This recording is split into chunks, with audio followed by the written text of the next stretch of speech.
악의 시대와 하나님의 구원이라는 제목으로 말씀 함께 나누겠습니다.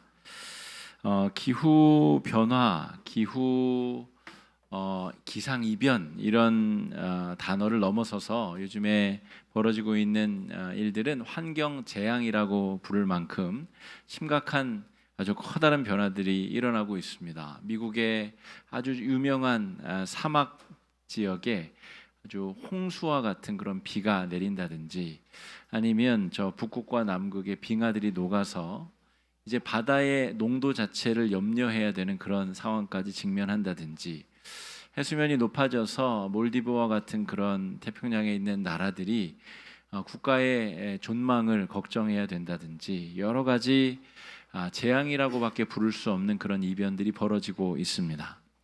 그런 시기를 보내면서도 여전히 우리 안에서는 끊임없이 내가 능력만 있다면 더 많이 소비하고 더 나를 편하게 만들 수 있는 이기적인 도구들을 동원하고 싶은 그런 탐욕이 그치지 않는다는 거죠.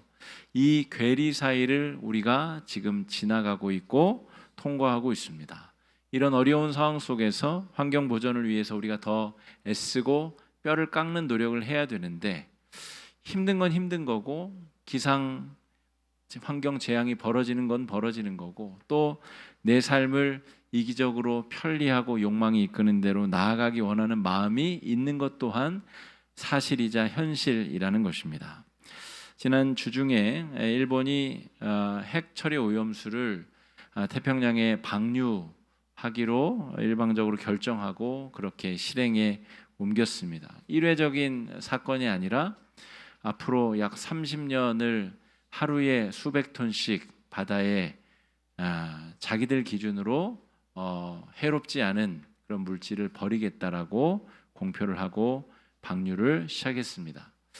근데 이 사건이 가지는 중차대한 의미는 이러한 일이 과거에 한 번도 없었던 일이라는 거죠.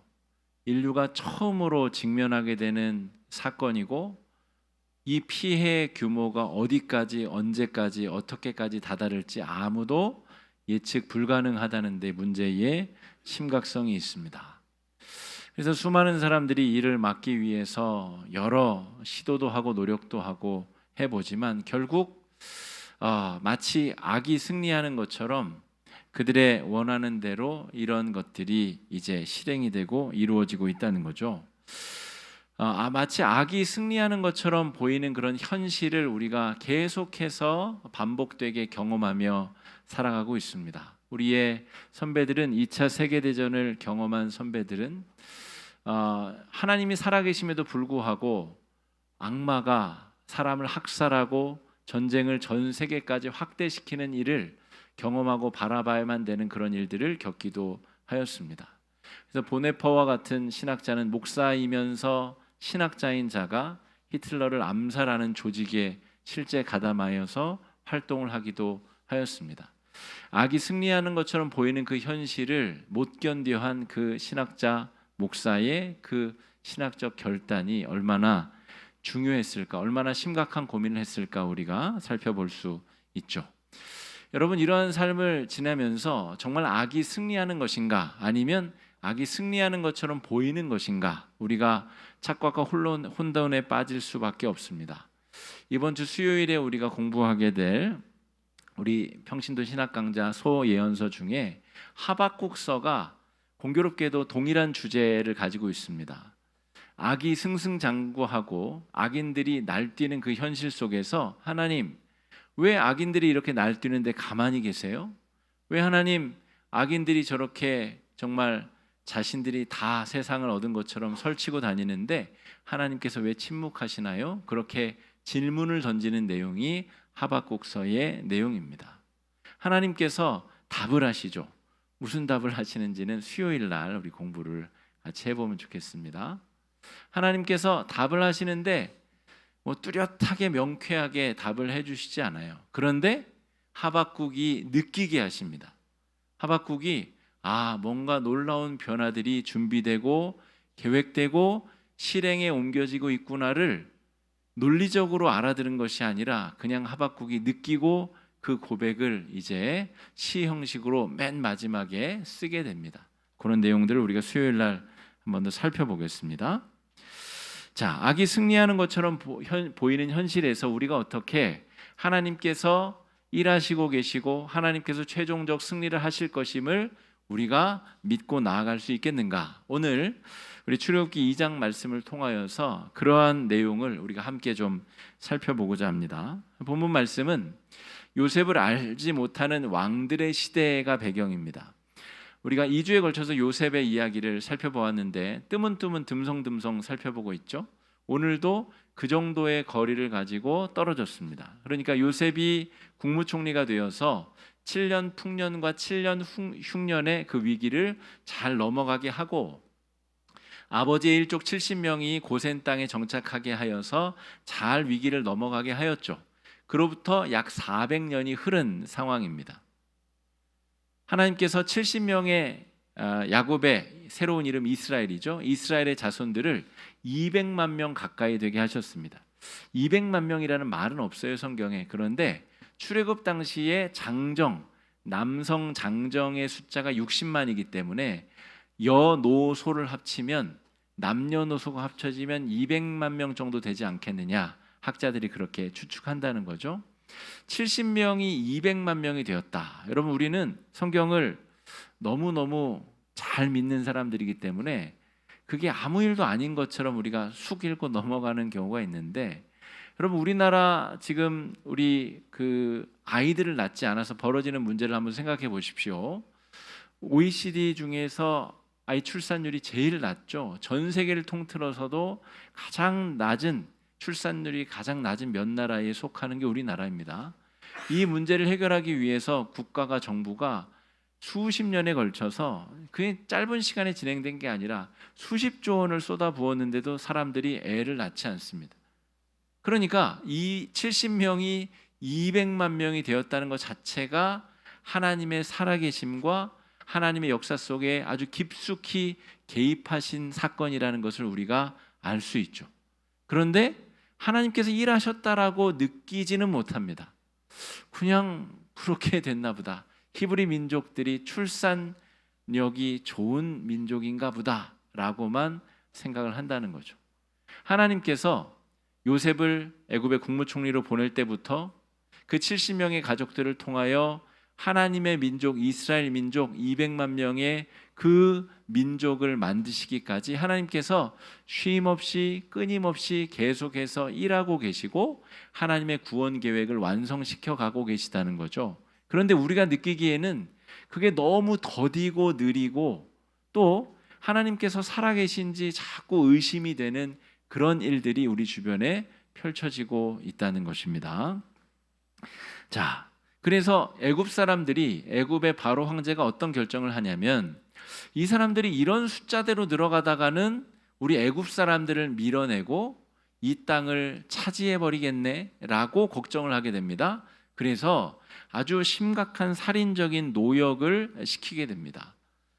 그래서 여러 국고성들을 짓는 데에 비돔 라암셋 같은 국고성들을 짓는 데에 벽돌을 만들고 운하를 파게 만들고 그런 고역의 히브리 노예들을 동원하고 그걸로도 성에 안 찾아 이제 산의 아이들이 태어나면 아이들을 다 도륙하고 학살하라는 명령을 내리게 됩니다. 여러분, 명백하게 악이 승리한 것처럼 보이는 그런 현상들 아닙니까? 바로와 애굽 사람들, 이 악인들이 사탄의 꼬임을 받았든 어떻게 됐든 하나님을 대적하여 하나님의 백성들을 처참하게 짓밟고 학살하는 그런 장면을 우리가 말씀 속에서 목격하고 있죠. 하나님이 살아계시지 않는 것처럼 여겨지고 느껴지는 현실을 우리가 목격하고 있습니다. 그렇다면 과연 악이 승리한 것이냐? 오늘 말씀은 그런 결론을 내리고 있지 않습니다. 하나님께서 이 와중에도 끊임없이 하나님께서 하실 일을 하고 계시고 우리는 믿음으로 하나님이 하실 일을 바라볼 수 있고 알아차릴 수 있어야 된다는 이야기를 하고 계신 거죠. 하나님의 살아계심과 주권에 대한 의심이 점점 커져가는 시대 속에서 여러분, 우리도 그렇지 않습니까? 주일에 말씀 잘 듣고 예배 잘 드리고 성도들과 교제 잘 나누고 난 다음에는 내가 정말 어떤 문제도 다 극복할 수 있는 것처럼 그렇게 앞으로 나아가지만 사소한 문제들, 사소한 어려움이 내 마음을 집어삼키고 내 마음을 지옥으로 만들기도 하고 시험과 환난과 어려움에 빠져들게도 한다는 것이죠. 어떤 분들은 이 일본 핵 오염수 방류에 큰 영향을 안 받으시는 분들도 있습니다. 그러니까 개인적인 자신의 범주의 문제가 깨지지 않으면 크게 어려움을 당하지 않는 분들도 있는데, 어떤 분들은 외부의 특별히 하나님이 지은 피조 세계의 고통과 눈물에 아주 가슴 아프게 공감하시는 분들은 이런 일들이 벌어졌을 때 자신의 삶은 편안함에도 불구하고 큰 낭만과 좌절과 시험을 경험하는 분들도 있다는 거죠. 그러니까 우리는 어떤 상황에, 지금 이 출애굽기 2장의 상황처럼 하나님이 과연 살아계신가, 이런 신학적 고민, 이걸 신정론이라고 하거든요. 정치할 때 정자를 써서 하나님의 다스림, 하나님의 통치가 과연 있는가, 이걸 고민해 보는 게 신정론이라는 신학의 분야입니다. 하나님이 살아계신가? 살아계시다면 왜 1차 세계대전, 2차 세계대전이 벌어지고 수많은 사람들이 학살당하고 죽어야만 하는가? 그래서 여러분, 실제로 2차 세계대전 이후에 신학적인 흐름은 신죽음의 신학이라고 하는 회개한 신학이 사조가 등장하기도 하였습니다. 이런 분위기라면 하나님이 살아계시다고 인정하기 어렵다라고 하는 거죠. 여러분, 우리가 경험하는 세상이 지옥과 같은, 마치 하나님이 부재하시는 것처럼 느껴지는 그런 현실을 마주할 때, 여러분, 그 현실에 우리가 농락당하고 패배할 것이 아니라 이 기록된 분명한 하나님의 말씀 속에서 우리가 희망을 발견하고 답을 찾아야 된다는 것이죠. 자, 하나님의 구원 계획이 아주 미세하고 작게 실행에 옮겨지고 있다는 이야기가 오늘 본문이 우리에게 하고 있는 이야기입니다. 자, 새로운 관점으로 마치 처음 오늘 본문을 보듯이 오늘 1절 말씀을 한번 같이 읽어보겠습니다. 1절입니다. 시작. 레위 가족 중 한 사람이 가서 레위 여자에게 장가들어. 2절입니다. 그 여자가 임신하여 아들을 낳으니 그가 잘생긴 것을 보고 석 달 동안 그를 숨겼으나. 여러분, 오늘 본문을 잘 보시면 레위 가족 중 한 사람이 한 사람에 가서 레위 여자에게 장가들었대요. 이게 1절의 내용의 전부입니다. 자, 학살이 벌어지고 아주 살인적인 노역이 부과된 상황에서도 한 남자가 한 여자를 만나서 결혼했대요. 이게 하나님께서 일하시는 방법입니다. 이게 뭐 어떻게 하나님이 일하신다는 증거가 됩니까? 남자가 여자를 만나서 장가 가서 결혼했나 보지. 그런데 나중에 모세라는 사람이 유명해지자 모세의 부모의 이름도 이제 아므람과 요게벳이라는 이름이 밝혀지죠. 그러나 출애굽기 2장 상황만 해도 아무 남자가 아무 여자를 만나서 결혼해서 아무 애를 낳은 겁니다. 그 애가 모세인 거죠. 그런데 이 아이가 어떻게 살아남게 되느냐라고 하면, 엄마가 보니까 애가 너무 잘생긴 거예요. 애를 사내이니까 당장 죽여야 되는데 애가 너무 잘생겨서 얘를 석 달 동안 숨겨두었다는 겁니다.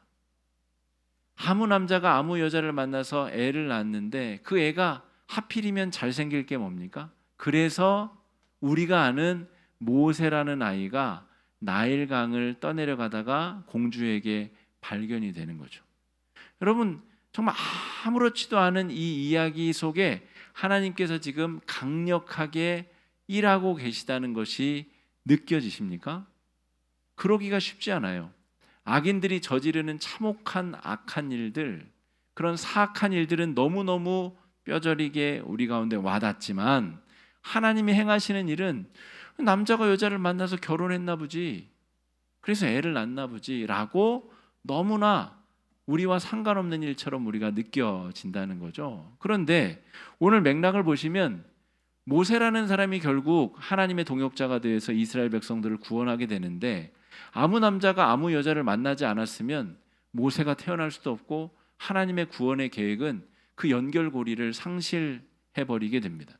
그러니까 악이 승리하는 것처럼 보이는 그 현실 속에 하나님이 일상적으로 아주 작은 곳에서 하나님께서 일하시는 것들이 우리가 알아차려지고 느껴지고 경험되어질 수 있어야 된다는 거죠.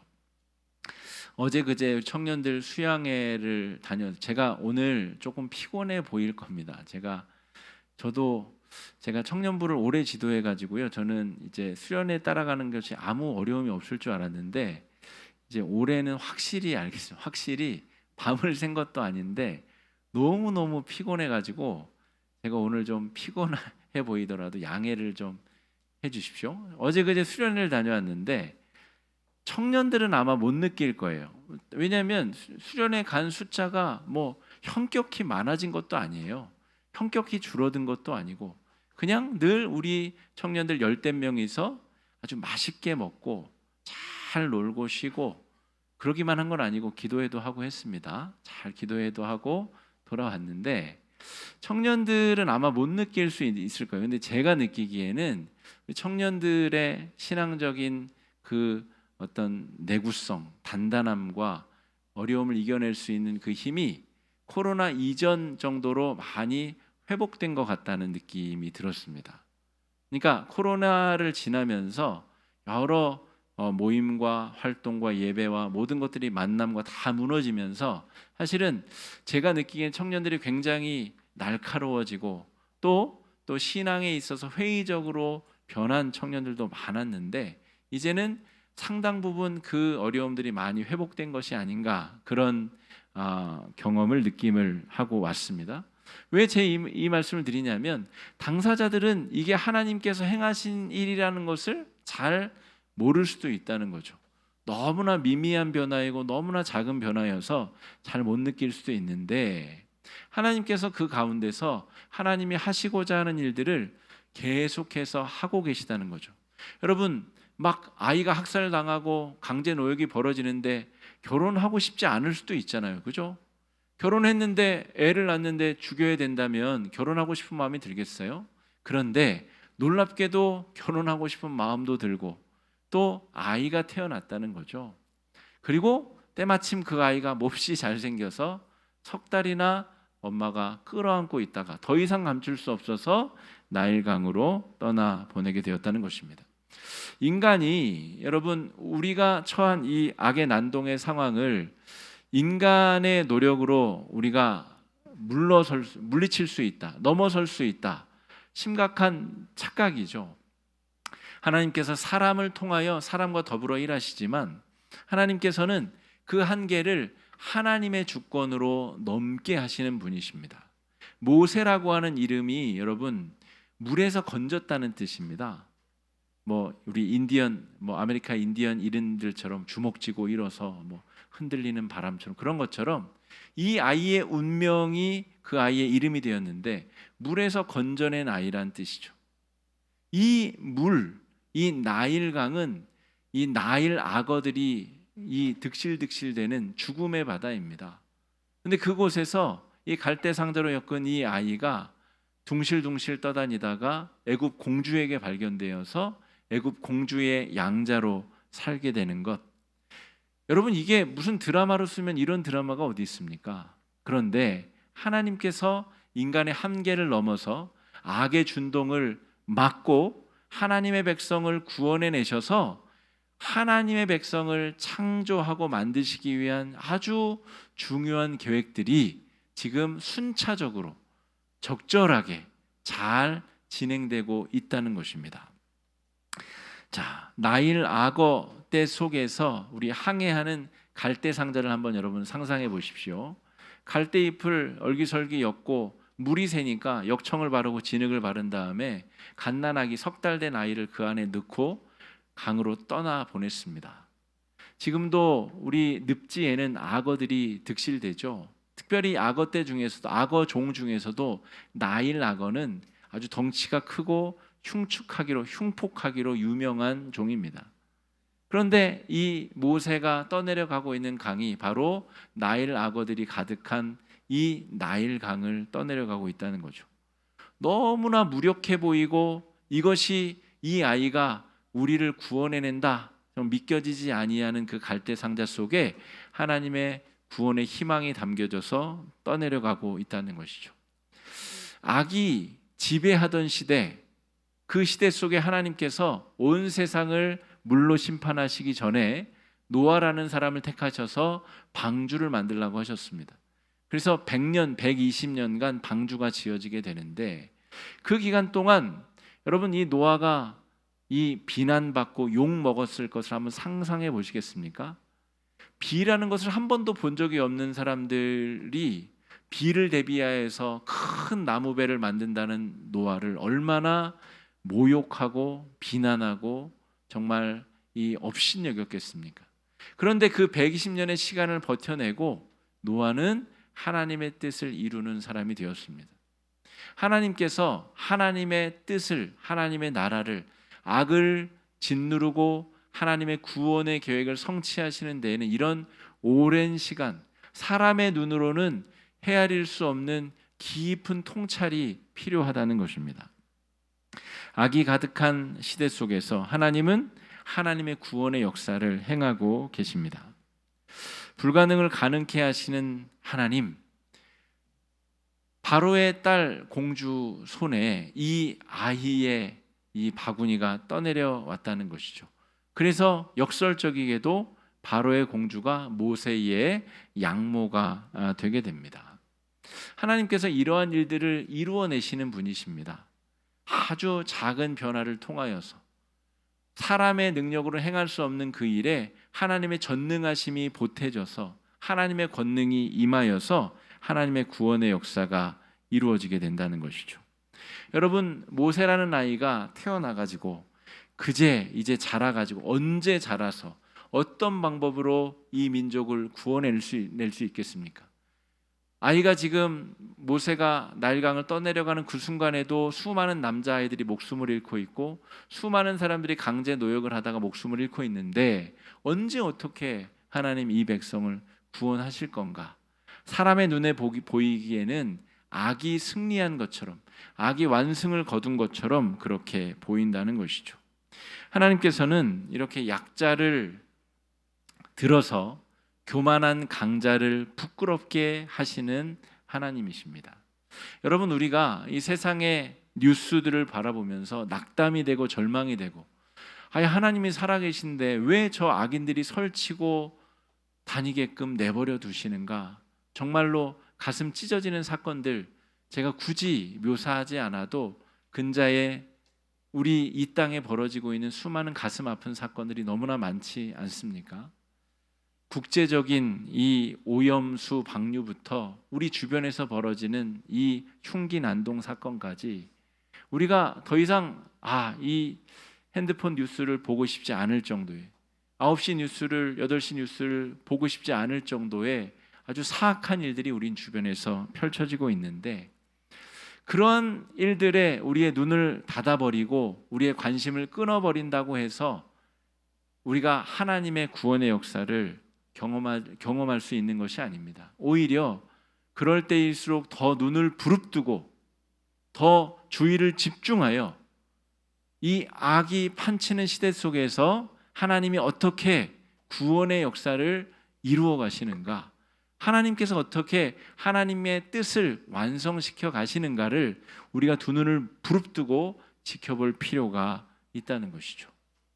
여러분, 코로나 팬데믹과 그 사이에 이단들이 또 활개를 치고 또 최근에 우리 교회가 도덕성 상실이라고 하는 아주 심각한 손가락질을 받으면서 한국 교회가 삼중고에 시달리고 있습니다. 우리 교단의 올 가을 총회를 명성교회에서 진행하려 하고 있습니다. 그것을 막아주십시오라고 하는 또 여러 목회자들의 청원이 있는 것도 사실이지만 지금 현 임원들은 세습이 이루어진 그 교회에서 총회를 집행하려고 하고 있습니다. 그래서 그 교회에 면죄부를 주고 화해와 치유라는 이름으로 그 오류와 그 잘못을 회개 없이 덮으려 하는 것 같습니다. 여러분, 그러한 일들을 바라보면 당장이라도 신문을 집어치우고 눈을 닫아버리고 싶은 마음이 가득하지만 그런 상황에서 눈을 더 크게 부릅뜨고 하나님께서 이 일을 어떻게 뒤집으시는가, 어떻게 하나님께서 이 악이 난동을 부리는 문제를 하나님께서 제압하시는가를 우리가 두 눈을 치켜뜨고 바라봐야 될 필요가 있는 거죠. 여러분, 이런 어려움 가운데서 하나님은 그 희망을 교회 안에 두고 계십니다. 갈대상자 아이의 어린아이 3개월 된 어린아이가 둥실둥실 떠내려가고 있죠. 별일 없으면 그 아이는 악어밥이 되거나 물에 빠져서 죽을 가능성이 거의 100%에 가깝습니다. 근데 그 아이가 하필이면 바로 공주가 물놀이 하는 곳에, 그곳에 다다를 게 뭐가 있겠습니까? 그러니까 그럴 확률은 로또에 여러 번 연속해서 당첨될 확률만큼 아주 희박하고 어려운 확률을 하나님께서 그 일을 행하셨다는 거죠. 아이 바구니가 떠내려왔는데 바로 공주가 그 아이를 양자로 삼을 확률은 또 얼마나 될까요? 보나마나 히브리 노예의 자식인데 그 아들을 자신의 아들로 삼을 확률이 또 얼마나 높겠냐고요. 그러니까 하나님께서 이 악의 문제에 대해서 하나님의 주권적 영향력을 행사하시는 사건을 우리가 목도하고 주목하고 그 역사의 주인공으로서 우리가 참여해야 된다는 것입니다. 그게 쉽지 않은 일이나 하나님께서는 하나님의 백성들, 우리 교회와 성도들을 모세와 같은 일꾼들로 하나님의 구원의 사역의 동역자들로 우리를 부르고 세워주고 계시다는 겁니다. 우리 이수다라고 하는 프로그램이 이제 시작이 되는데 여러 달 준비를 하면서도 이 모임이 잘 될까? 이 모임이 과연 어떤 영향력을 미칠 수 있을까? 유의미한 효과를 자아낼 수 있을까? 여러 의심이 들면서 우리가 이 모임을 진행하고 준비하고 있습니다. 아마 성도님들 중에서도 그런 마음으로 바라보고 계시는 분들도 있을 수 있습니다. 근데 그거는 별로 중요한 것 같지 않습니다. 하나님께서 이 작은 이 아이의 탄생을 통하여서 200만 명 히브리 민족의 구원의 역사를 이루어내신 걸 보면 우리가 보기에는 몹시 작아 보이고 형편없어 보이는 그것을 통하여서 하나님께서 일하시고 준비하시리라고 믿습니다. 제 아들이 우연한 기회에 평화합창단이라는 활동을 하게 됐어요. 어떤 사람의 소개로 하게 됐어요. 그런데 저는 그 아이가 그 모임에 다녀오는 것을 이제 몇 번 보고 있죠. 그런데 그 합창단에 들어가서 아이가 평화를 주제로 한 노래를 배우고 노래를 부르고 평화와 관련된 여러 행사들에 참여하는 것을 보고 하나님께서 정말 놀랍게 일하고 계시는구나라는 것을 다시 한번 깨닫게 됩니다. 내가 그 아이를 찾아내고 알아내서 평화합창단에 넣은 게 아닌데 어떻게 하다 보니 하나님께서 그 아이가 그런 활동을 하게 하고 아비로서 그 아이에게 가르쳐주고 싶으나 내가 가르쳐줄 수 없는 것을 타인의 노력을 통하여 타인의 실력을 통하여 가르쳐주는 것이 저에겐 참으로 감사하고 고마웠습니다. 여러분, 이 현상을 어떻게 다 이해할 수 있어요? 하나님께서 하나님의 일을 하고 계시고 우리는 그 일들의 동참자와 발견자로 함께 나아가는 것입니다. 하나님께서 우리를 그러한 일꾼들로 세우고 계십니다.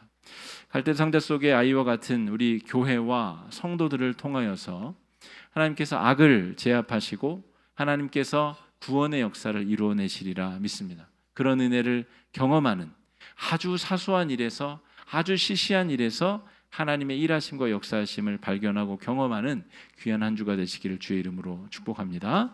이 시간에 말씀 의지해서 함께 기도하시겠습니다. 기도하실 때 주님, 하나님이 살아계시지 않는 것처럼 느껴지는 이 엄혹한 현실 가운데 하나님 우리의 눈에 영의 눈이 떠지고 하나님의 일하심이 보여지고 하나님의 동역자로서 우리의 삶이 쓰임받게 해달라고 이 시간에 함께 기도하며 나아가겠습니다. 기도하겠습니다. 사랑해 주님, 은혜를 감사합니다. 하나님, 악이 승리한 것처럼 보이는 이 현실